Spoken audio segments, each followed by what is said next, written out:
The number you have dialed is not in service at this time.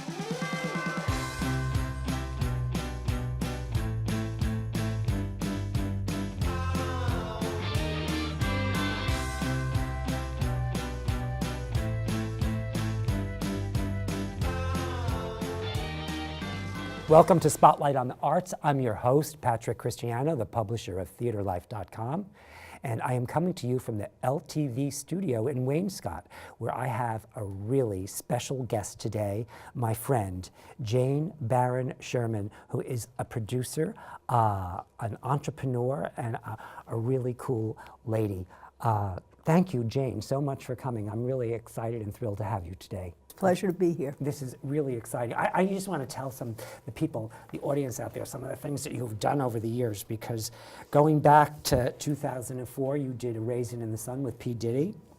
You did 30... And Audra McDonald and Felicia Rashad. Oh, please. Who held up the show mostly, and really, you really made him... Well, you know, he was remarkable. He had not been on stage before, but he worked very hard, and till day last, he kept getting better and better. He had Susan Bateson in the audience every night taking notes and working with him. But that show's always been about the women. Yeah, but it's a fabulous show, too. Yeah, and it was the first revival in 50 years. So. And it made a lot of money, and it got a lot of interesting people into the theater that don't usually come, which is Yes. really cool. But then you did 33 Variations with Jane Fonda, which was marvelous. The Normal Heart in 2011. Kinky Boots with Billy Porter, which won the Tony Award for you. And we have Billy Porter that's coming back into it. We'll talk about that later, because you can go see the original winner of the Tony Award for Best Actor in a Musical. Right. We have both Billy and Stark Sands, the original pair, who've come back recently, and they're there till early January. And that's a very unusual thing to have done. We're certainly not closing after them. We're already casting beyond that. But it's very exciting. People are thrilled to have them back. Well, you've had really fascinating people come in to take over that role, too. In the past. I mean, how long has it been running now? It's in its 5th year. Wow. It was my favorite show that season. I'm thrilled for that. And A Time to Kill, you did in 2013, and Mice and Men, 2014. Oh, Hedwig and The Angry Inch, another Tony Award winner for you. So how many Tony Awards do you have? 3. 3? What's the third one? Normal Heart. Oh, I missed that. I forgot. And Kinky got Olivier's, too. Oh, wow. Wow. And then Sideshow, which was a really special, unique. I mean, I don't think that got the kind of attention. It didn't get to run as long as it. No, it got wonderful reviews. Yes, unfortunately, you know, and that's the nature of theater. The people who saw it loved it, but enough of them didn't come. But that remains in my heart. And it should have been you with Tyne Daly, which was a terrific show also. Oh, yes. Yeah. And do you have other, and we have this new off-Broadway show that you've done called Curvy Widow, the Bobby Goldman story? Yes. And starring Nancy Opel. Tell us about it. So Nancy, as you know, is beloved by New York audiences and Tony nominated. And Bobby is quite a character. Bobby was married to James Goldman, who's known for having been the writer for Follies and Lion in Winter and many other things. And she married him when she was very young, I think 21 years old. Oh, they wow. were married like 26 years. And so when he died, and she was much younger, her life had been meshed with his. And she was faced not only with the loss, but the loss of life as she knew it and needing to reinvent herself. And the short version of the story is that she put together this play initially, then turned into a musical with her and Drew Brody, about what it's like to come out into the world as a 50-something widow and have to date after all those years. I'm laughing because I saw the play and what it turns into. And it's great fun, but it's very touching, and it's really reaching off-Broadway audiences of varying ages. And I think it'll have a very long afterlife from New York. The licensing on this should be amazing. Yeah, we actually have a couple of clips. I think the first thing we have is a promo from the show. Can we show the first clip we have? I need a handle that conveys. Well, I play the titular role. Yeah, I play the Curvy Widow, Bobby Goldman. This is an adventure. It's in a theater that I've wanted to be in since I wrote it.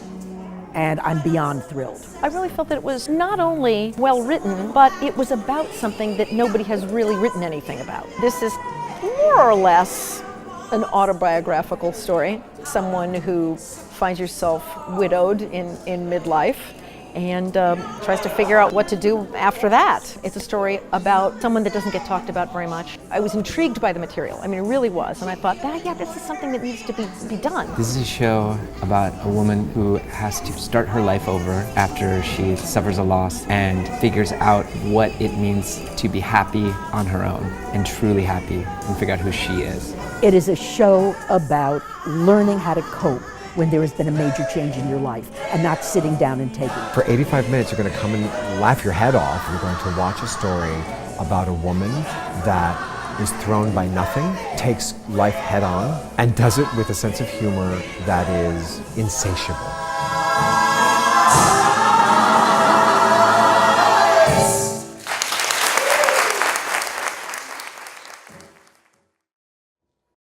So that's the promo for the show. And we actually have another clip that I'm going to show just a little bit later, but this show now, unfortunately, is closing on November 5th. So if anybody wants to see it, they're going to have to rush out there and get some tickets and see it soon. But like you said, in licensing, it will be continuing. Oh, I think it's going to play all over the country. And I personally have had an inquiry from Italy, and I know there are other inquiries coming in, so I think it'll have long legs. Italy? Wow. So would I do it in Italian too? I would imagine. Nick, Barry, can we show the other clip? I think the other clip gives you a little bit more action of what the Curvy Widow is all about. Who am I? I'm a widow. That's not the same as single. Widow says desirable, but still a little vulnerable too. And men like that. Rich widow? No.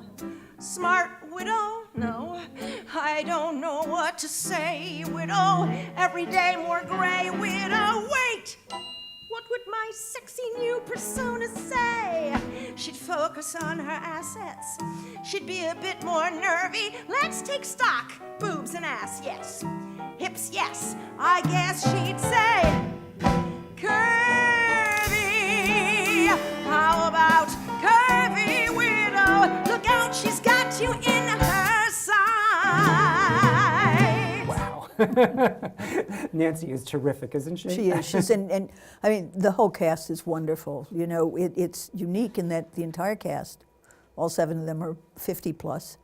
And that's a nice thing to see on stage these days. So it's a strangely feminist story, but it really touches a lot of hearts. Bobby does many talkbacks almost nightly, and audiences are staying in droves and then meeting her outside. You know, there's that bar area at the upstairs on the west side. Oh, she stays for that too? Yes, they want autographs, they want advice. She's doing a cookbook. So she was a character. I didn't stay for the whole talk back because we had a busy night, but I did. She was a real character. Can we tell them a little bit about what happens to her in Curvy Widow? Sure. Or should we Sure. You know, she is faced with having to date, and she is faced with it being really basically an online option because she knows, you know, all of her friends' friends. And she's upended her life. She's moved from a very posh uptown duplex on Central Park to a downtown loft that she has totally gutted and redone for her life. And when she starts dating on Match and some of the more popular sites, she finds that men of a certain age who are single for a reason. So she turns to some other sites that are a little bit more risque. and discovers that although there's some very strange people on their sites, there are people that suit her better and suit her life better. And I'm not going to tell more about it. But Okay. So anyway, till November 5th it's running, and then you'll have to see it someplace around the world. right, at the West Side Theater upstairs. But Jayne, you've got a lot of stuff going. You have this new film that's being edited now, I Miss You, which is the French title, Tu me manques. which means I missed you, I Yes. take it. Yes. And the film is actually shot in English and Spanish. It's based somewhat on a historical true story, but it's a very powerful, it started as a play in Bolivia, and it was very successful there, critically and commercially. And the writer, Rodrigo Below, is just really lovely. And he came to me and we talked, and we are going to do the play. Oh, But- after you've done the movie, you're going to Yes, do a play. yes. In New York? Yes. Oh, God, terrific. Yes. And the film just came together faster. We were able to get Oscar Martinez and Rosy de Palma. Oh, wow. So it's a wonderful cast, and it's a beautiful story. It's a very powerful story. It's very touching, very deep, and I think very timely. And who's the director? Rodrigo directed how the terrific. film. We're in the process of attaching a director for the play. Now, this you're going to submit to the circuit, like you're going to submit to Sundance? Well, we won't have it ready in time for Sundance this year, but yes, it'll go to festivals and we'll for go, sure. So we might even get to see it here at the Hampton International You might. Film Festival. Yeah, You never know, can right? tell. And the Radium Girls is another show. It's is that in post-production as well? That's actually, I believe, going to start the circuit. I'm an executive producer on that. I came into it a little later than I usually do, but it's an important story, also based on true stories from the beginning of the last century, where these young women worked in these factories painting watch dials. And the radium was toxic, and they were told to lick, dip, paint, lick, dip, paint, and they got deathly ill. This particular story tells of a factory where they would send them to their own doctor, who it turns out was not a MD, Right. and he would tell them they had syphilis. I mean, you know, these were young working girls. What's the year? What's the year of this? I don't know the actual year, but turn of the last century. Okay. And there were a lot of these factories, and this is a story. It's a very harsh, painful story, but it's told in a very gentle way through the eyes of two remaining sisters. They've lost one sister, and the next sister in line is ill. And Lydia Dean Pilcher is the producer on this, and it's a lovely film. So I think you'll see it soon. Well, you always have a way of picking provocative material that is enlightening and raises people's consciousness about issues that people need to be aware of. I'm not known for fluff. You definitely are. You know, I'm going to take a little aside here because you also impacted dramatically on my life by a show that was one of the early shows that you produced called In the Life. And what were the years that show ran on PBS? It ran for 20 years on PBS. In fact, last year we celebrated what would have been the 25th anniversary. And I say would have been because I think, here's where I get foggy, two and a half years ago, we realized that it was very difficult in the community to keep this up. It was all self-supported. It was on over 250 or 60, 70 stations across the country, but it was all supported by us as a nonprofit. And you know, times change, people's viewing habits and attention spans change. So we gifted it to the UCLA Legacy Project, and they now have started, it's up already, a hub that has all 20 years of episodes online. And they have all of the B-roll, which is, maybe 5,000 hours of unseen video. That's a history of the LGBT community that exists in no other place visually. Oh, that's phenomenal. And so that's constantly being brought into it. And they actually were part of a panel we did for the 25th. at the center, 2 contiguous panels about the history of it and the future of it. when did And you I do that? know that it's reached a lot of people over the years. It saved my life. I mean, do you know what year that show debuted? I want to say it was, well, if we go back 25 years, it's 15, Oh. 10, the 90s, the early 90s. I think I saw it way earlier than that. Could be.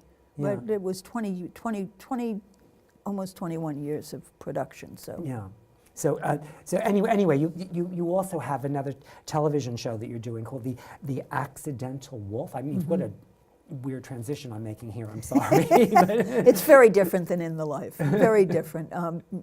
You know, people have said what you said very often about In the Life, that it was a lifeline to them because they had no other access. You know, In the Life was there long before Will and Grace and long before Ellen and long before anybody really mentioned LGBT people or issues, and it was always about real people and issues.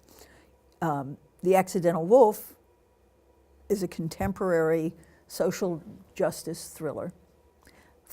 It's episodic and it's for online distribution.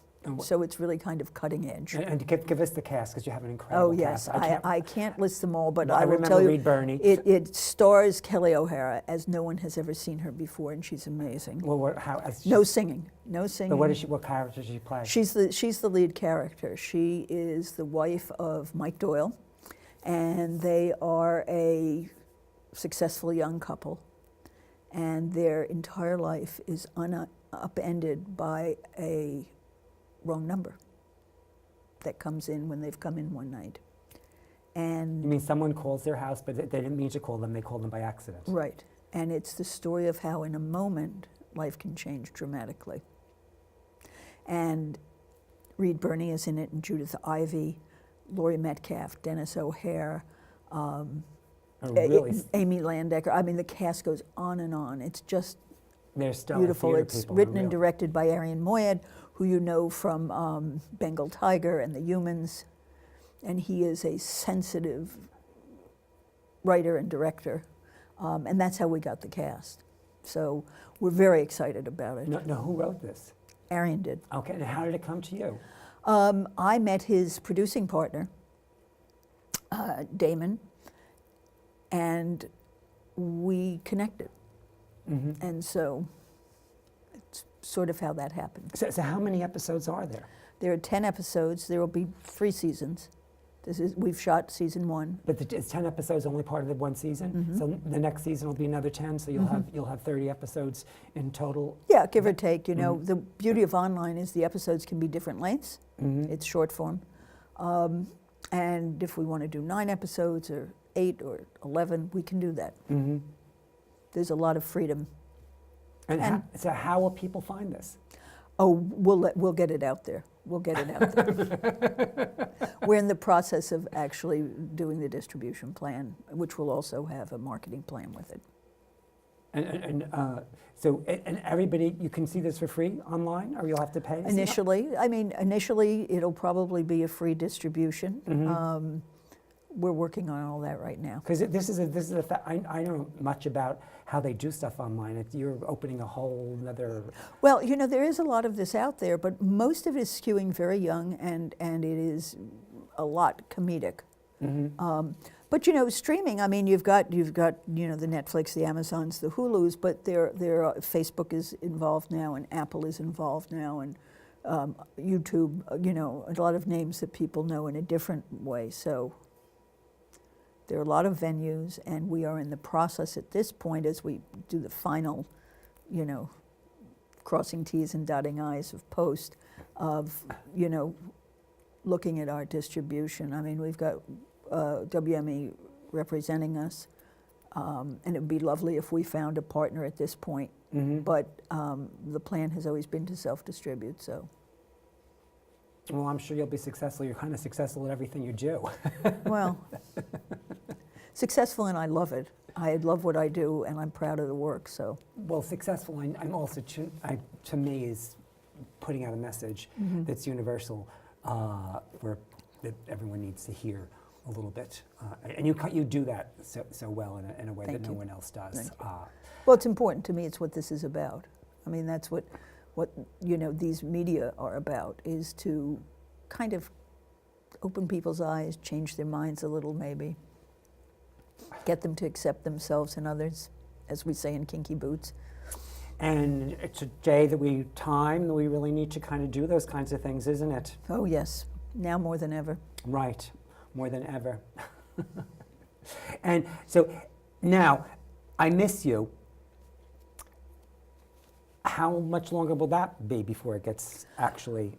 Well, I think we're going to focus on the film first. As I said, we're in the process. No, I mean the film. How long? That's what I meant. Well, we just wrapped, literally. So how long does it take to edit it and put it together? You know, every film is different, so it'll really depend. I know that we're going to work quickly and maybe try and submit towards, we won't make Sundance at this point. That's closed out. But,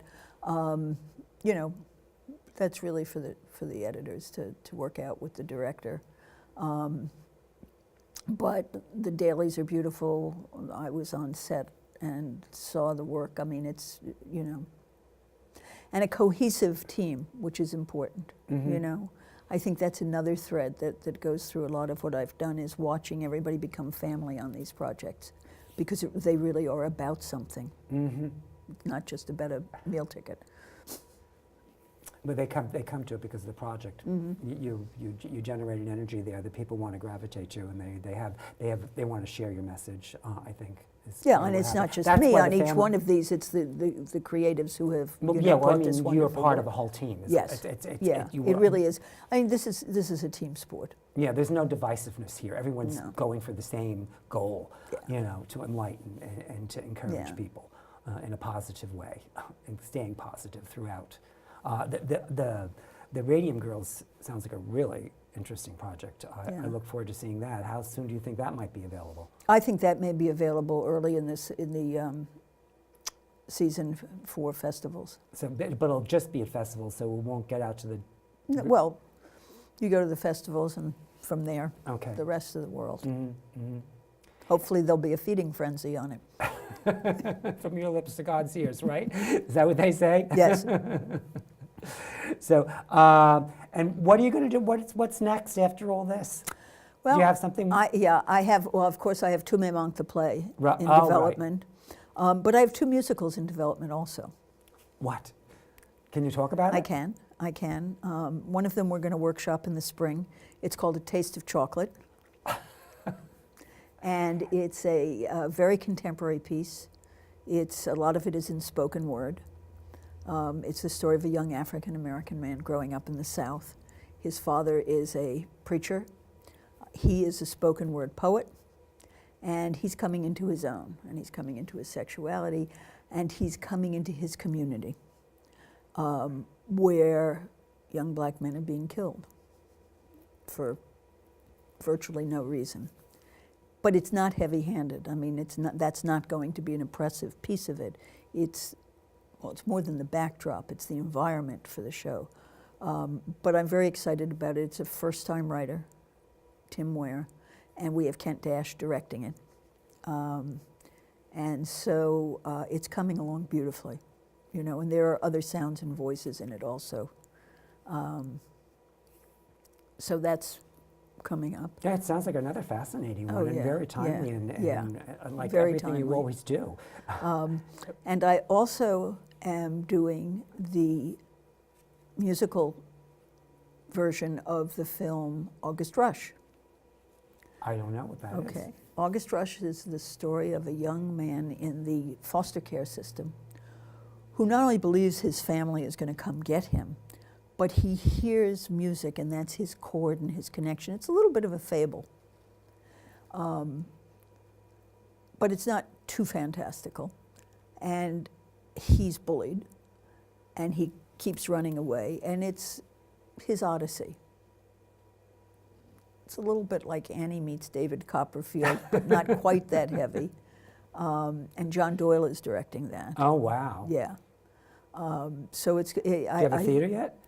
Well, we actually, next fall, we will be at Signature cool. outside of D.C. And the following spring, probably Paramount in Illinois. So, you know, these things have to work their way in. Back to, yeah, they work their way around. They're expensive, and you want to Make sure it's all. own it. Make sure it's perfect so Yeah. you'd be eligible for that Tony Award. That's the gravy. You know, you really want it to be right. You want it to work, and you want it to enthrall audiences and get the messages across. So a Tony Award doesn't mean anything to you, really? I didn't say that. No, I I know said you that's didn't. gravy. But it I said wasn't. that's gravy. Okay. But it's not really what it's about for you. No, and I don't think it is for most people. I think that, you know, I'm not poo-pooing it. It's No, I know lovely you're to not. have them, but the truth is, it's really about getting those stories out there. It's ultimately always comes down to the story, whether it's a film, whether it's theater, whether it's a musical. It's about stories, and stories that touch people and affect their lives and make them maybe see things a little differently.